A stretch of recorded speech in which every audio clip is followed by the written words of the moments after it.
Hello, I'm Devin. Welcome to my YouTube channel, where I talk about using analog productivity tools to enhance the work that you're doing, probably in the digital space.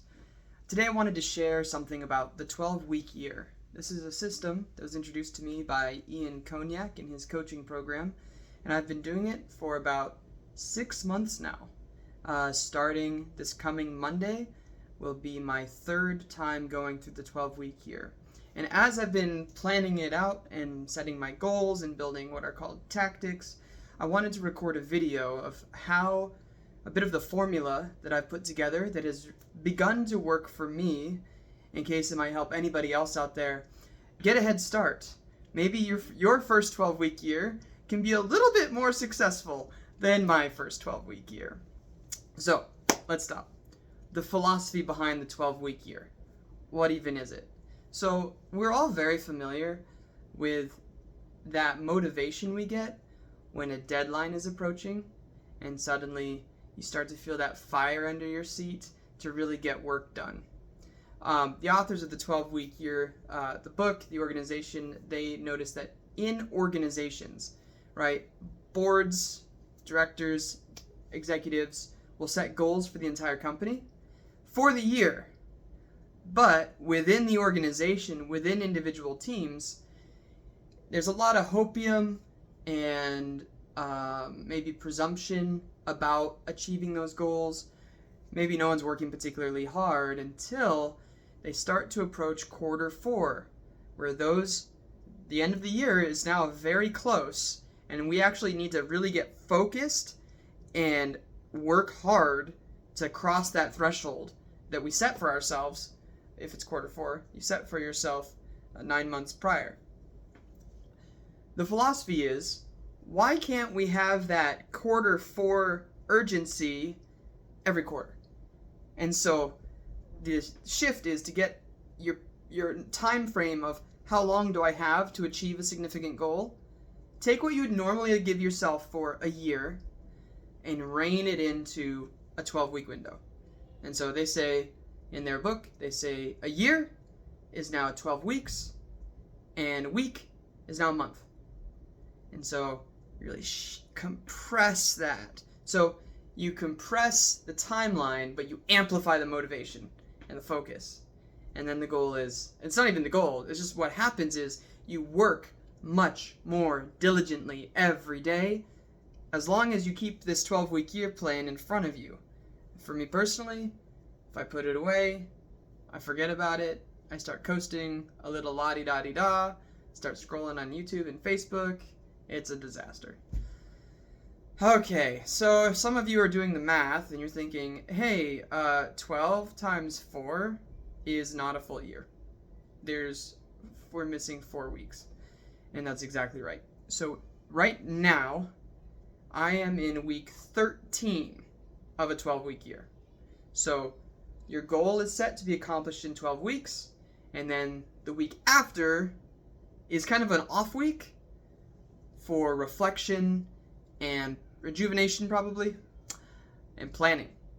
This is when you will set up your goals and organize your tactics. Those are the specific steps you're going to take to achieve those goals. You get a whole week to put that together for the next 12-week year. I'm going to show you in a second, but I don't just treat this anymore like week 13. I kind of combine what I call week 13 of the previous 12-week year and week 0 of the upcoming 12-week year. So let me show you what I mean. Welcome back to my desk, where I like to remind everyone that I am not a hand model. I am a random YouTuber salesperson guy. So, here we go. Oop, let me bump my boom. So week 13. Week 13, it's very much attached to the paradigm that we just finished a 12 weeks. We were focused on some goals. Maybe we achieved them, maybe we didn't, but this is the break week. And so I have a sheet. I won't pull out the sheet, but I have a sheet that's called week 13. And in week 13, I give myself a bunch of wrap-up tasks of what what I want to finish up from the previous 12-week goals. So for this, let's see, I'm looking at the one off camera here from this previous 12 weeks. Yeah, one of them was I had several folders that just piled up with documents, both digitally and on paper. And so part of it was like, hey, let's clean that up. Let's get rid of the stuff we don't need anymore. Similarly, like I have on here, clean up my watch later list on YouTube. It had grown quite long. I was like, I don't need that anymore. Let's see, taking stock of some projects that were on the previous 12-week year, didn't quite get all the way accomplished, and to see where are they, what did we finish, what didn't we finish, what do we think about that. But basically, just doing all of the maintenance that's left over from the attempt to achieve the previous goals, whether I did or whether I didn't. And then, during the previous 12-week year, I don't know about you, but I have lots of ideas of initiatives that I could take on. And so as part of the wrap-up, it's to go through all of the documentation I've been stuffing away and go through it and see if there's anything valuable in there that I want to implement. Now, this takes probably, in week 13, these things are done by Tuesday afternoon. Like, they're just not that complicated in my world. Maybe for other people. Maybe my goals aren't big enough. Regardless. I'm probably 2 days, week 13 is wrapped up. And so, the rest of the time, I have what I'm calling week 0, which in the book, they just make this part of week 13. But I like to put on a separate piece of paper, because in my mind, you're thinking about a new time frame. And so it deserves to go on the next phase. So what are we doing? Well, we're going to, as a result of all this, we're going to pick what are our goals for the next 12-week year. And I'm going to talk about goals in a second. Lots of brainstorming. Like, this is really fun. There's a bajillion things that all of us could do in any quarter. And so just to take stock of them and pick the ones that you want to go through. Then you realize, okay, if I'm seriously going to pursue these starting Monday of week 1, there's some stuff I need to do right now to get ready. So for example, if you work in sales, you might need to organize some contact lists in your CRM. If you're the CEO of an organization, maybe you need to, I don't know, there's some systems, or maybe you need to have some pre-meetings or something with colleagues to get organized of getting ready. Whatever comes to mind. You just know, hey, if I'm really going to hit this hard on Monday, here's some kind of yak shaving steps I need to take this week while it's a down week, etc. And then finally, in week 0, you might look at your one of these goals and you say, in order to achieve this goal, I'm going to have to do this every day. I'm going to have to do this every week. Or I'm going to have to track the data in this way. Whatever those are, week 0 is a great opportunity to do a practice run of what those habits are going to be. So for example, I use sales because that's core part of my job. It's like 99% of my job. There might be, oftentimes there's a outbound cold calling habit that's going to be established. Right? I define it. Maybe I'm tweaking what I did the previous 12-week year. I'm going to establish it. Well, this week maybe is a great opportunity. Maybe I'm not going to do it all 5 days, but maybe 2 days. 2 days, try it, discover, oh, the system I'm using for this, it's kind of funny. I can tweak it. I can make it better. I need to delete that. Or maybe you discover, this habit is terrible. I don't want to do it at all. I don't know. But it's a good opportunity for a trial run. All right, cool. Let's talk about goals. Now, this is my personal take on how I've done goals. And the recommendation I've heard is, if this is your first time doing a 12-week year, just pick one goal. Just one.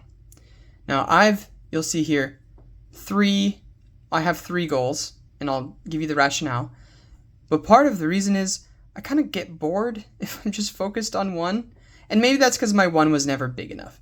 I don't know. That's quite possible. My one goal was not complex enough, and so I kept getting distracted. But I love to have 3, because when I feel like, okay, I'm just kind of done with working on this one for now. And it's just, stuff's got to wait. Well, now it's like, now I can take some steps on this one, or even this one. We'll talk about extra credit at the end. Okay, So I'm saying when I do my 12-week year, I pick 3 goals. Goal number 1 is always the most immediate. So if you're in a business and your role is attached to top line revenue, right? You can just state a revenue goal. That's what I'm often doing, is I go, hey, how much money would I like to make this year? That translates into how many deals I need to close, and I can work backwards from there. Now, if you're in a more operations role at work, or obviously if you're the leader of a business, you have lots of different ways that you can approach what constitutes an immediate goal. But I'm sure there's other metrics, right? You need something here that you can measure and that is going to make a meaningful difference in your life. And so here's a question. How do you pick what this goal should be? Now, some people, they just know. Just intuitively, they think of how much money should I make over the next 12 weeks? And it's just like obvious to them. Well, it's not always obvious to me. And so I have learned from Steve Jobs. Yeah, Steve Jobs. When they rolled out the iPhone, I mean, how much better? Oh man, I got this little thing in my screen. I'm gonna fix that. Okay, got rid of that little dealio. All right, BlackBerry, iPhone. iPhone rolls out. How much better is an iPhone than a BlackBerry? We'd say like, I don't know, 100% better. It's so much better. It's so cool. But how much did Apple charge for the iPhone compared to the BlackBerry? Now, when I went back and looked at prices, it looks like Apple only asked for 20% more than what the top-of-the-line BlackBerry cost at the time. They could have asked for 50%. They could have asked for 100% more. It's more than twice the features. It could have been twice as expensive, but they didn't do that. They just stepped it up 20%. And it seems like that was a really good plan. And so similarly, that's something that I will do. It's like, hey, listen, I have a reasonable amount of income that I think is a good fit for the kind of job that I do, but we should stretch that, raise that 20%. Okay, that's the number we're going to work backwards from. And I'm sure there's a version of that you can implement for yourself. Okay, and then I kind of mentioned this, but whatever this goal is, it shouldn't require you to pivot away from the work you have to do day to day. Whatever you pick as your goal, I think it's really important that it flows very easily so that it's not a distraction. It doesn't pull you out of the life that you're already living. Next, long-term professional goal. So this one, you intend to collect checks on this within the 12-week year that you're executing it, or shortly thereafter. Long-term professional goal, this can be something that's like, I have a vision that's going to take me an actual year to accomplish, but there's this huge chunk of that vision that I can do now, or that I can do over the next 12 weeks. So it's bigger, it's less connected to what you currently do day to day. The ROI on it is bigger, but remember, it's a different zone of thinking. Now, I think a lot of people will just use this as their single 12-week year goal. I don't know. You'll have to feel it out for yourself if you're going to pick just one goal. Pick which type of goal. The third goal, I call the side quest goal. This is more of a passion project or a hobby interest, but also, I mean, me personally, the ones I picked, they have an ROI. Like, I do intend to make money from them. This is a professional or professional adjacent goal. Whereas, this one could be pursue a new professional certification. That'd certainly be a great long-term, bigger ROI goal if for some people. This one can be like start that blog. It can be do that YouTube channel. It can be, I don't know, learn how to make stuff, like learn carpentry so I can make stuff out of wood. If you're going to sell it or not, I don't know. It doesn't really matter. But the point is, you've got something here that will allow you when you just kind of, it's a little bit restorative in itself because it's a diversion out of your more stressful day-to-day focused responsibilities, but still, like, it is meaningful progress in your life. One of my 12-week year, my side quest last 12-week year was to learn how to draw, and I did not I did not draw nearly as much as I wanted to. Did not draw nearly as much as I wanted to. But I did draw, and I'll show you. So I started. I'll do a longer video on this some point. This is where I started. Not great. And by the time I was done, try to find a good example for you. There you go. This is where we ended. Closer to this. Now, is it perfect? No, but I could not have drawn something like that at the beginning of the 12-week year. No way, no how. But it was my side quest goal, and I made some progress on it. And now the ROI, right, it's restorative, but also, like, it gives me great... that's how I did my Valentine's Day card for my wife this year. I drew her a bouquet of roses. Okay. Extra credit. Let's talk about extra credit. I don't know. I have too many interests. I have too many things I want to do. And they all seem insanely valuable, and not all of them, like sometimes there are big consequences to ignoring something for too long.